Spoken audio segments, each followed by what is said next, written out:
The land that silence built. You ever notice how some people can't stand silence? They'll fill it with rules, gossip, or meetings, just so they don't have to hear the truth echo back at them. Me, I grew up learning to listen to silence. In the deserts, on the bases, in the middle of nowhere, with only the sound of wind cutting across the earth. That kind of quiet teaches you something no classroom can. Peace isn't given. It's built, defended, and sometimes fought for. After 22 years in the Marines, I learned to live by that rule. I gave my youth to my country, watched brothers fall, carried weight most folks couldn't imagine, and when the uniform came off for the last time, I knew exactly what I wanted. I didn't want retirement parties or some fancy condo with a gym I'd never use. I wanted dirt, trees, and the sound of nothing but my own heartbeat. So I bought land, 14 acres of stubborn, untamed Colorado land that didn't want to be owned by anyone, which is exactly why I wanted it. That land didn't come easy. It was cheap because nobody wanted to deal with the rocks, the slope, and the old logging roads that turned to rivers every spring, but I didn't see problems. I saw freedom, raw and waiting. The first year I lived out of an old fifth-wheel camper and worked like hell. I poured concrete with my own hands, welded beams, and ran solar wiring till my knuckles cracked and bled. My home wasn't a mansion. It was a fortress. Steel frame, ballistic glass, and a foundation deep enough to laugh at an earthquake. I buried a diesel generator down the ridge, installed battery backup, solar panels, a rain catch, and my own well. No city water. No grid tie-in. No soft hands telling me what color to paint my porch. Every inch of that place was earned. Out here, you earn your comfort one scar at a time. The first time I sat on my porch, boots up, coffee steaming, and the morning sun breaking through the pines, I thought I'd found heaven. There was no traffic, no neighbors, no fake smiles. Just me, the sound of a hawk overhead, and the smell of fresh pine. It felt right. For once my mind was quiet. I thought that's how it would stay. I didn't know that just beyond those trees a new kind of war was brewing. Not the kind with bullets and bombs, but with paperwork, signatures, and people who thought their money gave them authority. The developers came first. They built shiny houses on what used to be part of the same land parcel. North Ridge Estates, they called it. Polished brick, fancy mailboxes, and electric cars that never saw a dirt road in their life. I didn't think much of it. People can live however they want, long as they keep to their side. But I should have known. People who live by rules don't like those who don't follow them. It started subtle. A letter in my mailbox, cream envelope, gold embossed logo, looked official enough to be government. I almost tossed it, but curiosity got the better of me. Inside, it talked about community integration and shared infrastructure responsibilities. Sounded polite enough until I realized what it really meant. They wanted me, the guy living off-grid, to start paying fees to their HOA for shared road maintenance and environmental compliance. I laughed, tossed it in the burn barrel, and didn't think about it again. But the thing about bureaucrats is, they never take silence as an answer. They take it as a challenge. A week later came another envelope, thicker this time. It had charts, maps, and something they called a boundary adjustment proposal. They claimed my gravel road might overlap with community access property. I'd surveyed that land myself, twice. I knew every inch. They were lying. I sent an email back, polite but firm. Told them my land was private, paid for, titled clean, and any attempt to adjust it would be treated as trespass. Didn't take long for the phone calls to start. A man named Logan called himself the HOA's infrastructure coordinator. He spoke in that slimy, polished way only city men can. Told me how joining the HOA would enhance community harmony and protect property values. I told him I didn't need protection. I had concrete, cameras, and a Marine's aim. That was the end of that call, but not the end of their interest. Days passed, then weeks, and the peace I'd worked so hard for started cracking. I'd catch glimpses of cars stopping by the tree line, people snapping photos or marking something on clipboards. I upgraded my drones, added motion alerts, and started documenting every second. I've learned that a camera can be a weapon, quiet, legal, but powerful. One morning while checking the fence, I found orange stakes hammered into my soil, cutting across my driveway. Each one had a fluorescent tag labeled Service Expansion Zone. My heart sank, then boiled. They weren't testing boundaries, and they were claiming them. I yanked one out, then another, until my hands were full of splintered wood and fury. Right then, I made a choice. I wasn't going to call a lawyer. I wasn't going to reason. I was going to fight this the only way I knew how, by standing my ground. That night I drafted a letter. Formal, signed, documented. I stated clearly that Northridge Estates and its representatives had no legal claim, no right of entry, and no easement privileges across my land. I copied the county land board, the sheriff's department, and my own records. But words on paper don't scare people who think they're untouchable. The next day, 2 men showed up in a spotless white pickup, the kind that's never hauled a day's work. They parked right at my gate, stepped out in matching shirts with laminated badges that didn't mean a thing. One had a clipboard, the other had a body cam blinking red. They called me sir in that fake, respectful tone that usually comes before trouble. Said they were conducting an environmental compliance check. I asked them for credentials. They mumbled something about private authority under HOA jurisdiction. That's when I knew. These weren't officials. They were hired muscle with paperwork. I told them to leave. They didn't. Clipboard guy waved some documents, trying to hand them to me through the gate. I didn't touch them. I just said, "You're trespassing. You've got 30 seconds to turn that truck around." Camera guy smirked and said, "We're allowed access under community easement." I pointed at the private property sign right next to his head. "Read it again," I said. He didn't. Instead, they just stood there filming like they were hoping I'd lose my temper. But I faced worse than 2 idiots with a clipboard. I stayed calm. Recorded them right back. Logged the time, the date, the make of the truck, every detail. Then I called the sheriff's department. I knew the deputies by name. Small town, small force. Lawson, the sheriff himself, told me he'd send someone, but it'd take time. I didn't wait. I called the war room. The war room wasn't a bar or a building. It was a group chat between me and 4 brothers. Marines, all of us retired, all of us stubborn enough to never quit. Derek, the loud one. Miguel, the calm one. Sam, the thinker. And Shane, the one who never smiles. We'd all served together overseas. We'd all buried someone we loved. And when one of us called, the rest didn't ask why, they just came. I sent one picture, those 2 idiots at my gate. 15 minutes later, I heard the growl of Derek's Tacoma coming down the hill, dust, sunlight, and 4 silhouettes stepping out like it was another mission. They didn't need words, just nodded, spread out, and stood beside me. The men at the gate froze. Clipboard guy tried to keep his cool, but his voice cracked when he said, "We're here peacefully." Derek just laughed. "Then why you filming?" Miguel leaned against his hood, calm as a preacher before Sunday service, and said, "You boys lost? This is private ground." Sam, who barely ever talks, just stood there, arms crossed, eyes cold as steel. The air changed. The kind of silence that falls right before a storm. I could feel it, the shift in power. Clipboard guy's fake authority melted. Camera guy stopped filming. They started stammering something about misunderstanding, but it was too late. The sheriff's truck pulled up right then, dust swirling in the afternoon heat. Sheriff Lawson stepped out, took one look, and sighed. What did they do this time?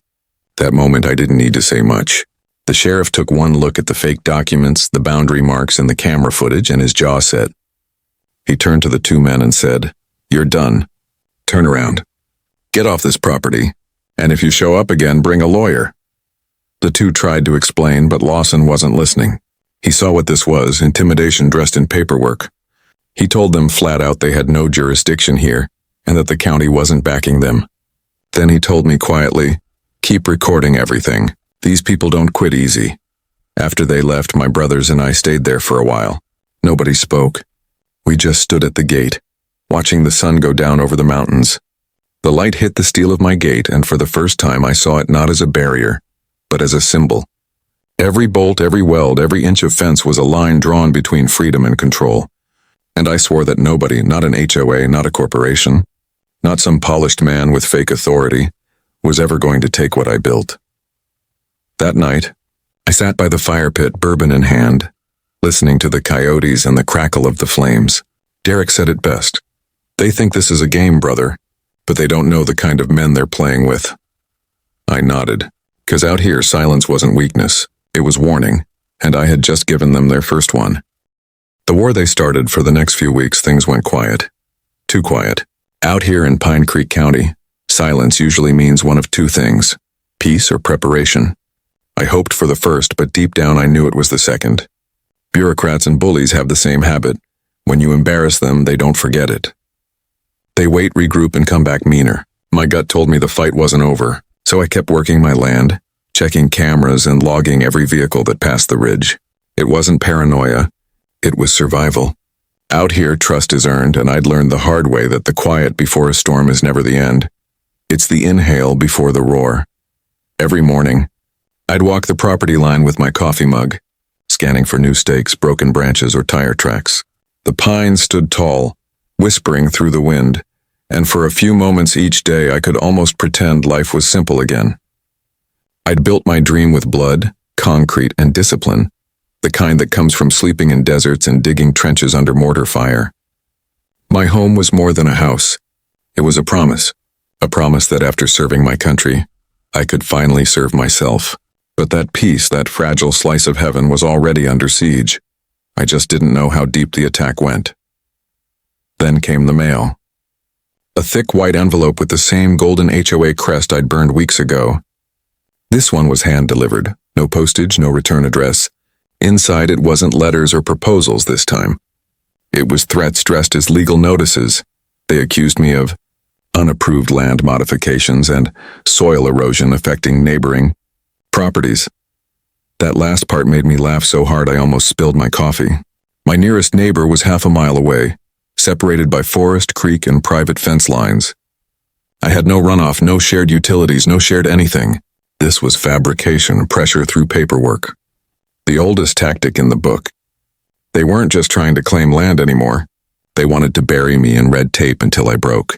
But they didn't understand the kind of man I was. I've stared down insurgents in blown-out villages. I've lost brothers under fire. You can't scare a man like that with paperwork and pretty fonts. I sent the documents straight to my lawyer, Lorraine. Toughest woman I've ever met. Used to be a JAG attorney before she retired into civilian practice. When I told her what was going on, she didn't even hesitate. They picked the wrong veteran to harass, she said, her voice sharp enough to cut stone. She filed immediate responses with the county board, demanding proof of jurisdiction. We both knew what would happen. They wouldn't be able to provide any. The HOA only had authority within its own platted boundaries. My land was outside that, and they knew it. Still, they tried again.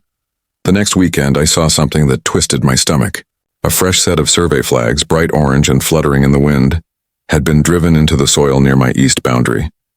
At first, I thought maybe some kids wandered too far, but then I saw the small laminated placard. Future Utility Assessment Area. Those 4 words felt like a gut punch.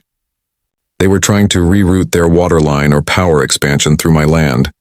I'd seen this kind of move before overseas. Not with property, but with power.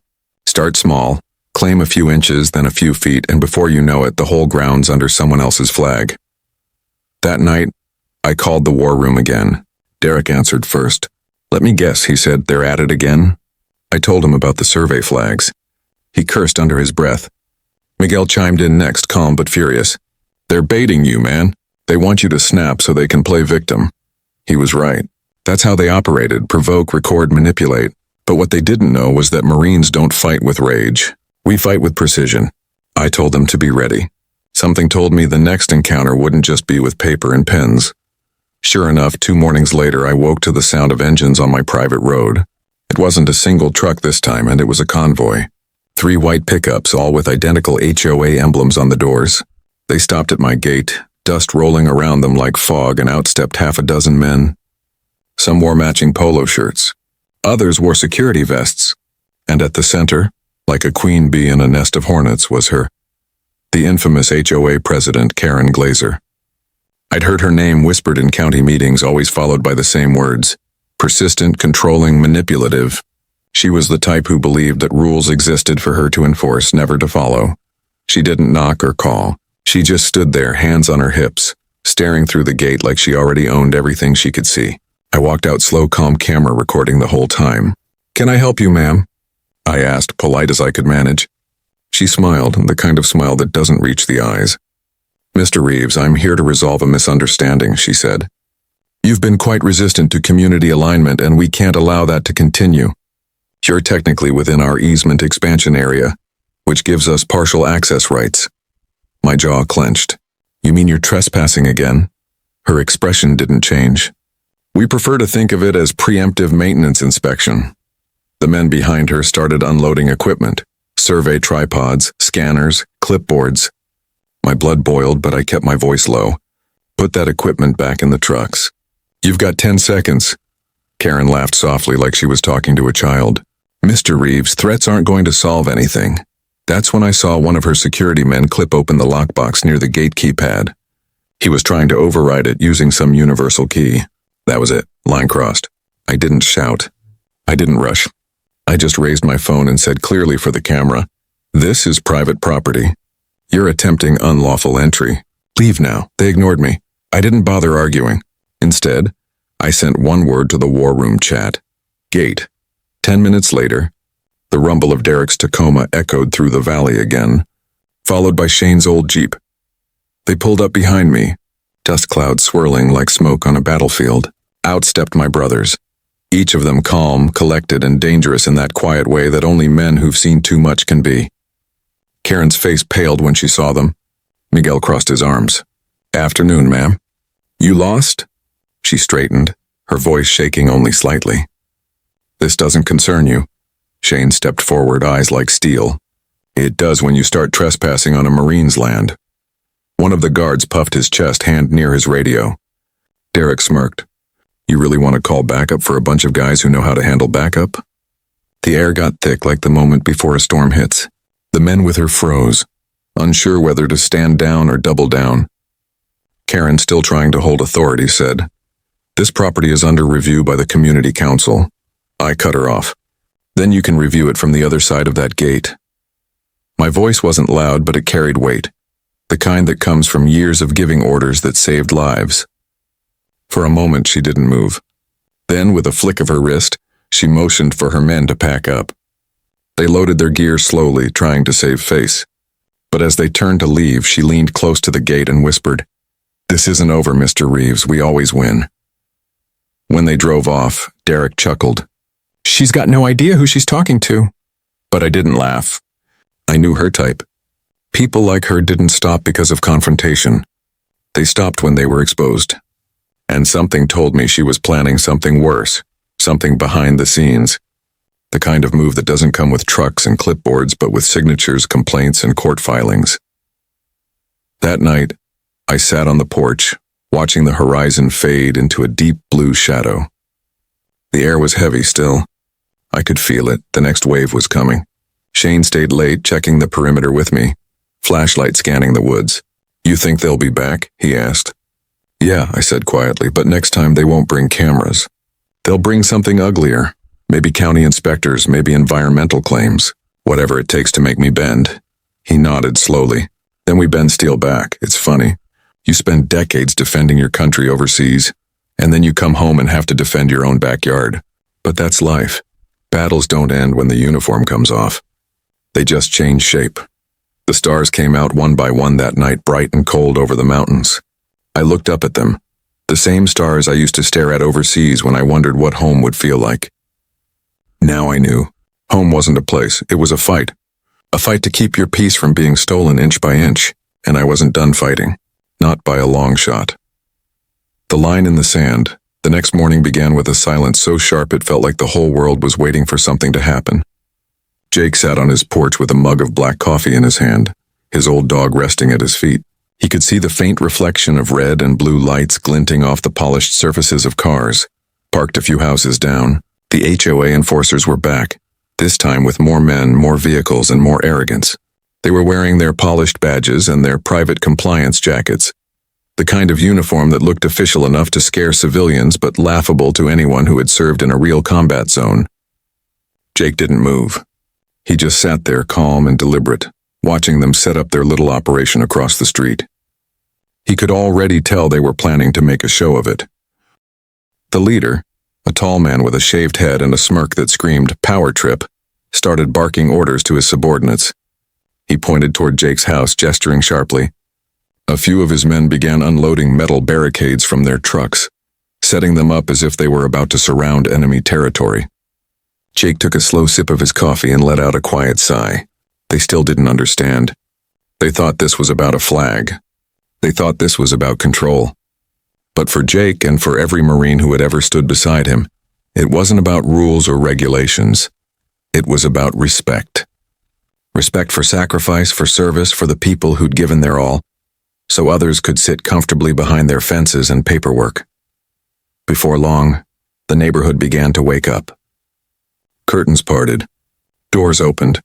People peered out with sleepy confusion, clutching coffee mugs and whispering to one another. Everyone knew about the incident from the day before. Jake's friends had made quite the impression.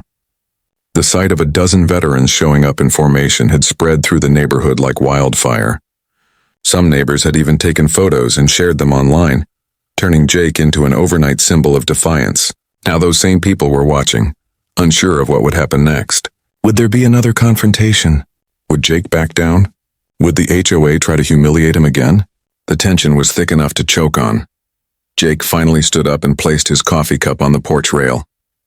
He straightened his shoulders, rolled his neck, and began walking toward the end of his driveway where the first barricade had been placed. His boots hit the concrete with that same heavy, deliberate rhythm that had carried him through jungles and deserts decades ago. Each step was a reminder that he was not some tired old man with a grudge. He was a Marine through and through. He stopped just short of the barricade and stared at the enforcer standing on the other side. "You boys sure like your toys," Jake said, his voice calm but cutting. "You planning to invade, or are you just bored?" The tall man with the shaved head smirked. "Mr. Lawson," he said in a voice dripping with fake authority, "you've violated multiple community regulations regarding unapproved flags, noise disturbances, and obstruction of compliance officers. We've given you warnings, and now we're here to enforce the bylaws." Jake chuckled, a low, dangerous sound. "You mean the flag on my porch? The one I bled for? The one my brothers died under?" He took a slow step forward, his eyes locked on the man's. "You can take a lot of things from a man, but not that." The enforcer didn't flinch. "You can protest all you want, sir, but this community has rules. If you refuse to comply, we'll be forced to fine you, and if you continue to obstruct, further legal action will be taken." Jake stared at him for a long moment, then turned and walked back toward his house. For a split second, the enforcer smirked, thinking he had won, but that smirk faded when Jake reached his porch and pulled out his phone. He sent a single message. "They're back." 10 minutes later, the sound of roaring engines filled the street. It started faintly, like thunder on the horizon, but grew louder until it was unmistakable. The heavy, deep rumble of motorcycles and trucks moving in formation. Heads turned. Curtains flew open. The HOA enforcers froze as a convoy of vehicles came rolling down the street, American flags fluttering from antennas and tailgates. Out of the lead truck stepped Mitch, Jake's old platoon mate, wearing a faded vest patched with the words Semper Fi Brotherhood. Behind him, a dozen more Marines climbed out, each one built like they'd been carved from granite, each one carrying that quiet, unspoken confidence of men who had seen worse than this. Jake smiled faintly as Mitch approached. "Took you long enough," Jake said. Mitch grinned. "You said you needed a line held. We're here to hold it." The HOA men began to back away, muttering among themselves, realizing this wasn't a simple citation visit anymore. The neighbors began stepping out of their houses, phones in hand, whispering in disbelief as they watched two worlds collide. The polished authority of the HOA and the unshakable defiance of the Marines. The air was electric. Nobody moved. Then Jake spoke again, louder this time, his voice cutting through the still morning air. "You all think this is about a piece of cloth," he said, pointing toward the flag on his porch. "But this flag, this symbol, isn't yours to control. You didn't earn it. You didn't stand under it when bullets were flying. You didn't fold it over the caskets of your friends." His voice began to rise, the years of pain and pride bleeding through every word. "You stand there hiding behind rules and paperwork while you tell men who fought for you what they can and can't fly. You think this neighborhood is your battlefield, but let me tell you something. You don't know what a battlefield is." One of the enforcers tried to interrupt, but Jake didn't stop. "You can find me. You can threaten me. You can send your lawyers, your police, or whatever other nonsense you've got, but this flag stays. And if you want it, you'll have to come through me. And them." He motioned to the Marines lined behind him, a wall of unwavering loyalty and strength. The enforcers hesitated, unsure what to do next. The shaved-head leader's jaw tightened, but the confidence in his posture had melted away. He looked around at the growing crowd, the cameras recording the silent judgment from everyone watching. He finally muttered something under his breath and gestured for his men to fall back. Slowly, reluctantly, they began to pack up their barricades and retreat to their vehicles. Jake watched them go without saying another word. When the last truck disappeared down the street, the neighborhood erupted in quiet applause. Some people clapped hesitantly, others cheered outright. Jake didn't smile, though. He just turned and looked at his flag, the same one that had once flown above dusty bases in lands far away. The colors looked brighter now, the wind catching it like it was alive again. Mitch stepped beside him and patted his shoulder. "You held the line, brother," he said softly. Jake nodded. "We all did." As the Marines lingered, chatting quietly with neighbors and shaking hands, Jake realized something deeper than victory. This wasn't just about defending a flag or standing against a rule book. It was about reminding people that strength, respect, and unity were not things that could be legislated away. They had to be lived, fought for, and remembered. And for the first time in years, Jake felt that same fire in his chest he'd once felt on the battlefield. Not the fire of war, but the fire of purpose. He wasn't just an old Marine on a porch anymore. He was a symbol of something greater. The line had been drawn, and the world had seen it. The retaliation. The following week brought a kind of uneasy calm that felt more dangerous than open conflict. The HOA enforcers hadn't returned to Jake's house, but their silence wasn't surrender. It was planning. Jake could feel it in the way the neighborhood grew quieter every day. How a few of his neighbors stopped waving when he walked his dog. How the community newsletter, once filled with recipes and yard tips, now carried veiled warnings about civic responsibility and respecting neighborhood governance. They were trying to isolate him, to turn him into a pariah. It didn't bother Jake personally. He'd been in worse situations, but he could sense their next move coming, and he knew it wouldn't be as simple as men in jackets showing up at his gate again. 2 weeks later, the letter arrived. Thick paper, embossed seal, full of official-sounding nonsense. Notice of non-compliance and property violation, subject to legal action. Jake read it once, twice, then set it down on his kitchen table with a quiet laugh. They were fining him thousands of dollars for non-compliance and public disruption. They were threatening foreclosure if he didn't remove the flag and restore neighborhood order. It was absurd. They were trying to bury him under paperwork and fear. But fear was a language Jake no longer spoke. He'd learned long ago that real courage wasn't about charging into gunfire. It was about standing your ground when everyone else tells you to kneel. Still, he wasn't naive. He knew that legal battles weren't fought with rifles or discipline. They were fought with patience, precision, and persistence. He spent that night sitting at his dining table, surrounded by old medals, worn photographs, and stacks of paperwork. As the clock ticked past midnight, he began to feel the weight of something deeper. Not the fight itself, but what it represented. This wasn't just about him anymore. It was about every veteran, every working man, every person who had ever been told by a faceless system to know their place. Jake was not about to be another name quietly crushed under bureaucracy. The next morning, he drove to the local Veterans Hall. It was a small, aging building, tucked between a church and a car wash with a flag that fluttered proudly despite its frayed edges. Inside, the air smelled of coffee, old leather, and a history of shared struggle. A few familiar faces looked up as he walked in. Mitch was there, leaning back in his chair with a cup of black coffee in hand. "You look like a man carrying a mountain," Mitch said with a half-smile. Jake handed him the letter. Mitch read it slowly, his jaw tightening with every line. When he finished, he folded it neatly and placed it on the table. "They're pushing," he said quietly. "Trying to bleed you out through the courts."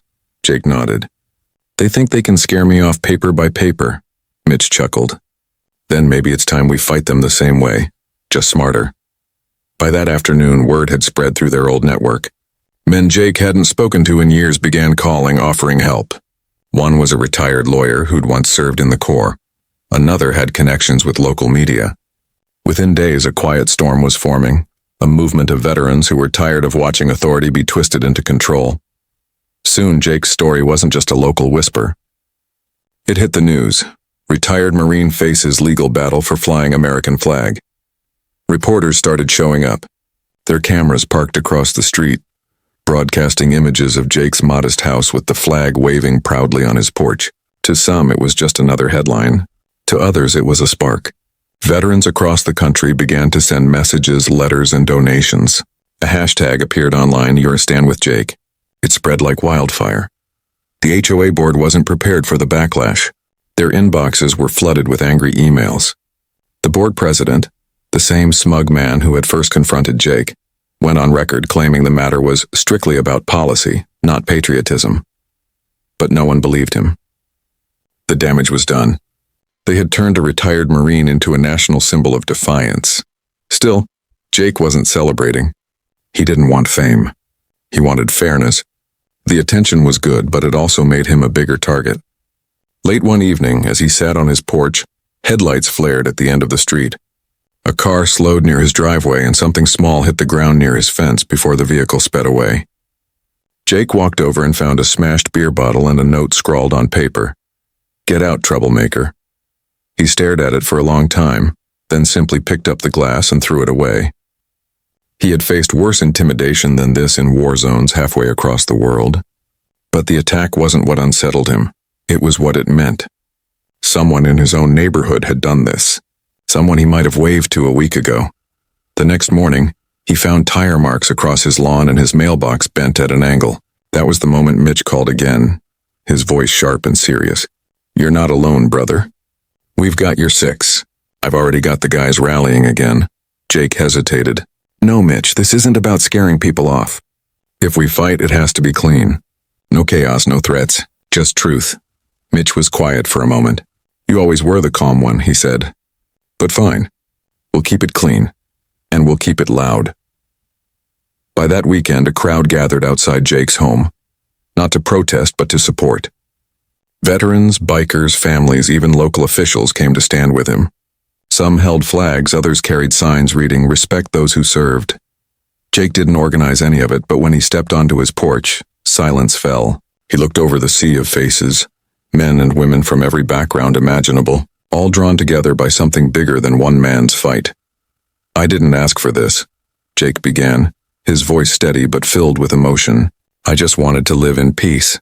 But when peace is challenged, when people are told to hide what they stand for, then silence becomes surrender. I'm not surrendering. Not today. Not ever." His words rolled over the crowd, heavy and raw, drawn straight from the heart. "This flag isn't about me. It's about every man and woman who came home and those who didn't. It's about freedom. It's about honor. And no piece of paper will ever take that away." The crowd erupted into cheers.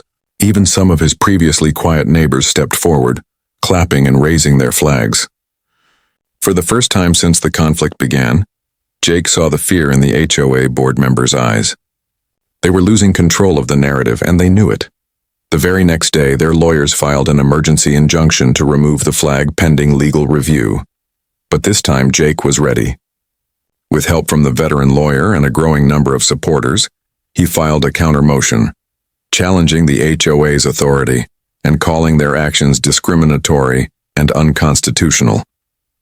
The case began to build momentum, and the board's arrogance began to unravel under the public spotlight.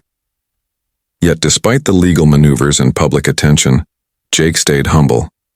Every evening he still sat on his porch with his dog, sipping coffee, watching the sunset behind the waving flag. He didn't need victory to feel peace. He just needed to know that he had stood his ground with integrity. But deep down, he knew this wasn't over. The HOA might be stumbling, but desperate men made dangerous decisions. And as the headlines grew louder, and as support for Jake spread across the country, the board was preparing one last move, a strike that would go beyond letters and lawsuits. Jake could feel it like a storm building far off the coast. And this time it wouldn't just test his patience, it would test his soul. The last stand, the lawsuit had drawn blood. For weeks, the HOA board fought back with lawyers, press releases, and every ounce of manipulation they could muster. They filed motions, requests, counterclaims, all designed to drain Jake's time and resources. But Jake had lived through worse sieges. He knew how to survive under pressure. Every letter they sent he responded to with precision. Every accusation he answered with proof. He had built defenses before, just not with concrete and steel this time.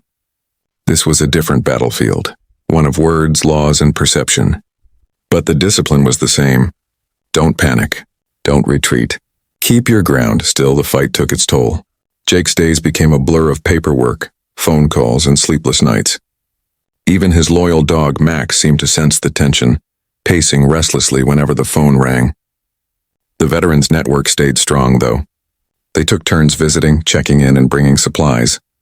Mitch even started sleeping on the couch some nights, claiming the house needed round-the-clock guard duty. Jake laughed at the idea, but truthfully it brought him comfort knowing a brother was nearby. The HOA, however, was not backing down. They'd lost control of the story publicly, but behind closed doors they were plotting. A few members had resigned under the pressure, but the remaining ones were bitter and desperate.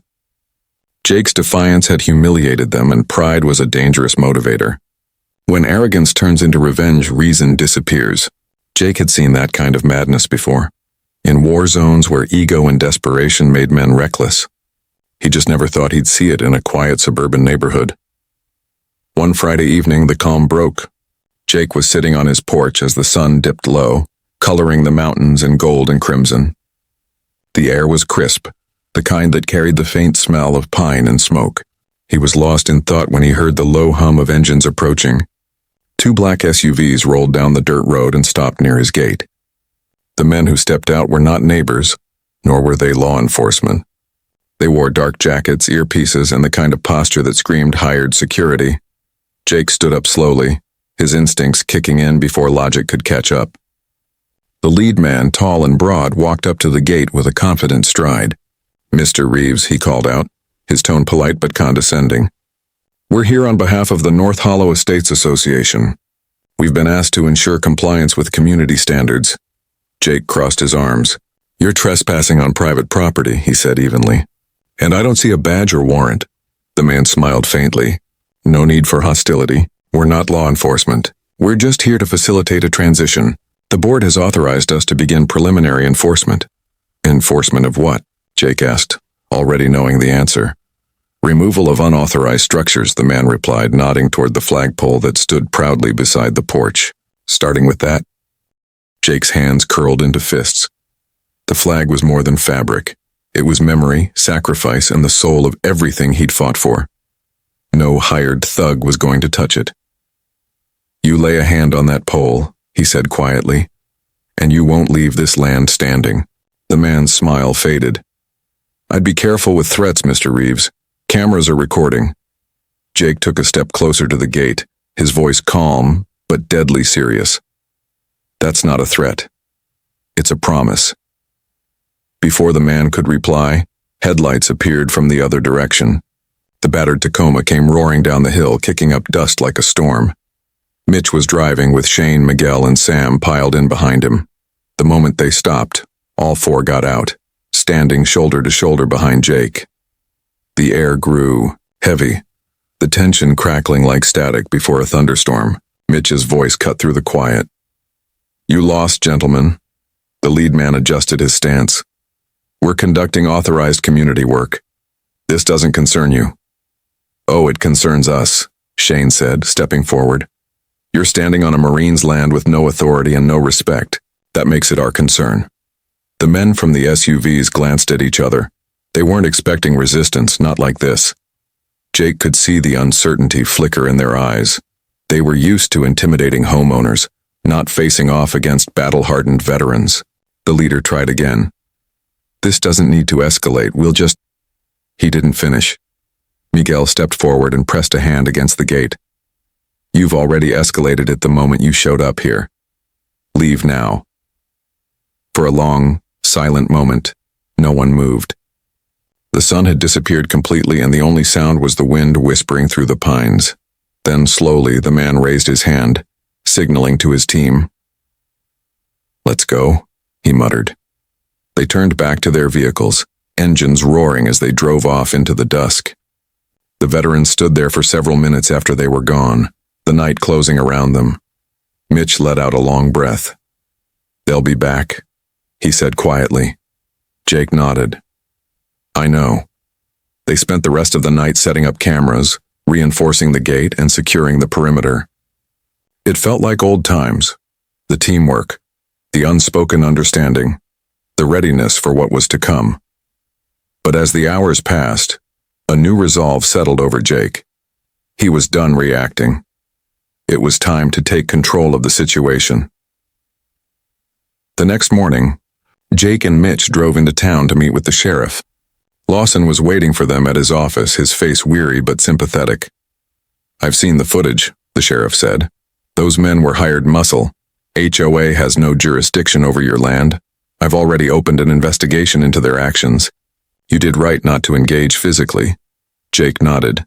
"They're not stopping, Sheriff. This won't end with paperwork. They're trying to push me until I break." Lawson leaned forward. "Then don't break. You've got the law on your side now. Let me handle this part." But Jake knew that wasn't enough. Laws took time and power didn't always play fair. He left the station with a heavy heart but a clear mind. There was a line he wouldn't cross, but there was also one he would never step back from. That night, something changed. Around midnight, motion sensors tripped on the outer fence. Jake checked his cameras and saw 3 shadows moving along the property line. He grabbed his flashlight, stepped onto the porch, and called out. "You're trespassing," he shouted. "Leave now." The figures froze for a second before scattering. Jake couldn't tell if they were kids or something more sinister. But one thing was clear. This was intimidation. They wanted him on edge, exhausted, and afraid. But it had the opposite effect. It reignited the fire inside him, the same fire that had carried him through battles far worse than this one. By dawn, he'd made his decision. Enough defense. Time for offense, the kind that didn't use fists or bullets, but truth and unity. He called his lawyer, contacted local media, and released the footage of the SUVs at his gate. Within hours, it was everywhere. The story exploded again, this time bigger than before. The narrative had shifted. It was no longer just one man against an HOA. It was a question of freedom, rights, and what it meant to truly own your land.